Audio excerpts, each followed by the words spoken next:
तुमचं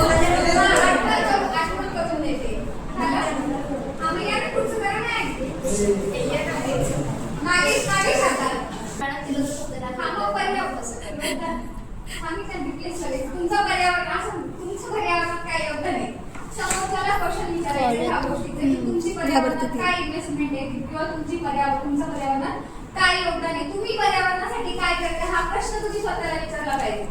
असं नाही कोण माईक बोल म्हणजे शांत होतील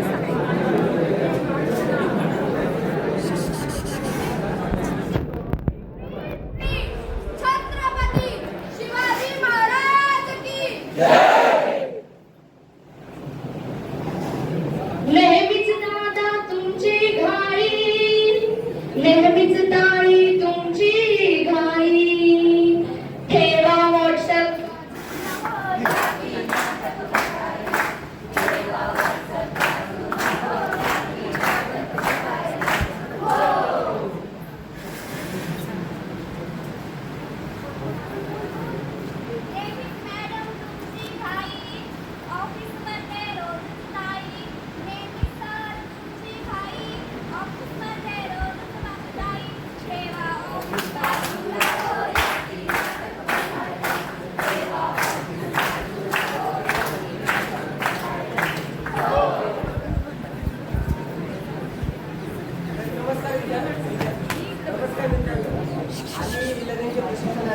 आपल्या समोर सादर करीत आहोत लावणी.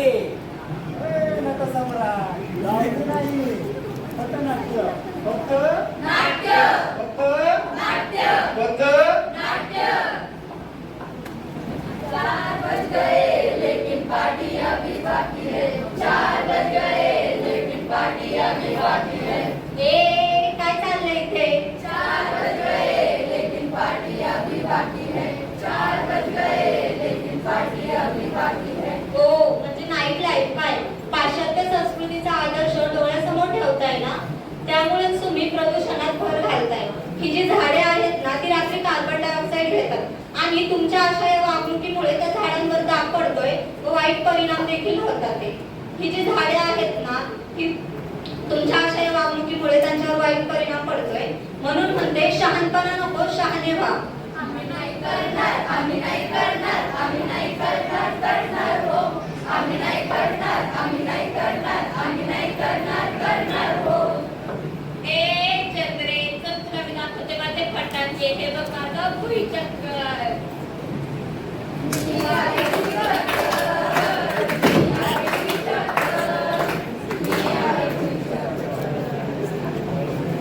हे काय तुझं भुईचक्कर तर भुस निघालं.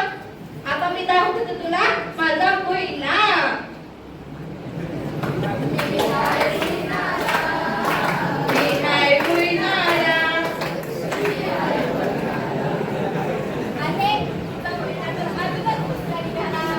अगं थांब जरा तुला दाखवते माझा भुईला कसं वाजते तर थांब.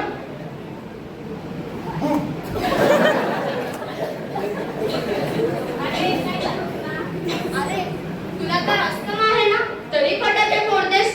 फटाके फोडल्याने फक्त मानवालाच नाही तर पशु पक्ष्यांना सुद्धा त्रास होतो.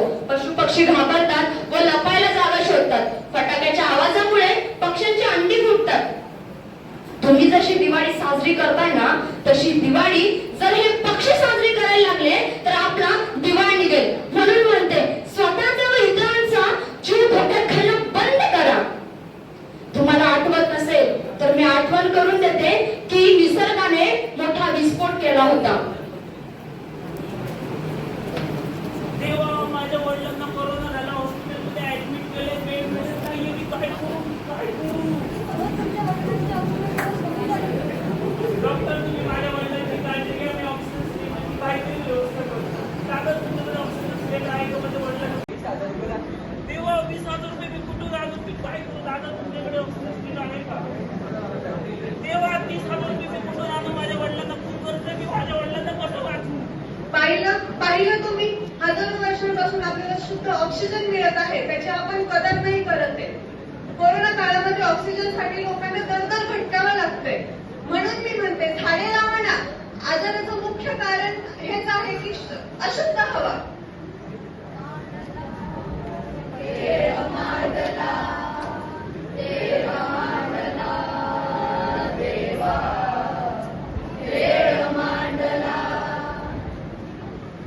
अरे बस करा, किती त्रास देणार आहेत मला.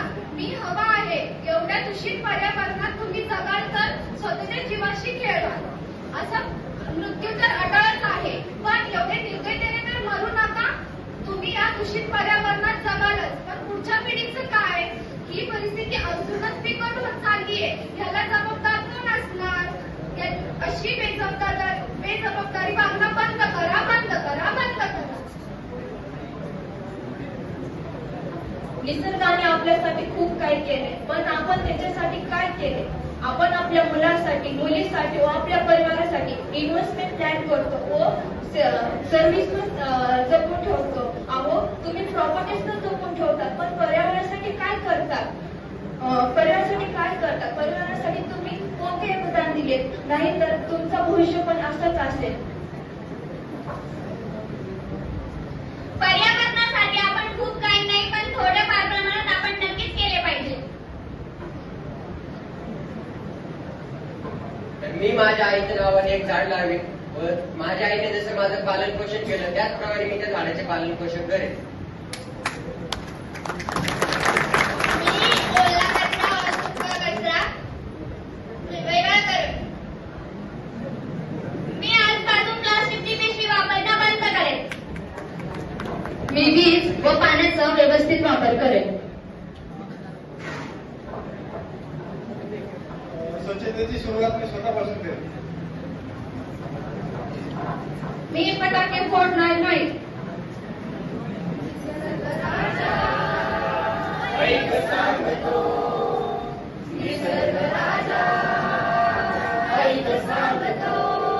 आता मला कळून चुकलंय र, आता मला कळून चुकलंय र. पर्यावरण जपायचं ठरलंय र, पर्यावरण जपायचं ठरलंय र. निसर्ग राजा ऐक सांगतो, निसर्ग राजा ऐक सांगतो. प्रदूषण टाळ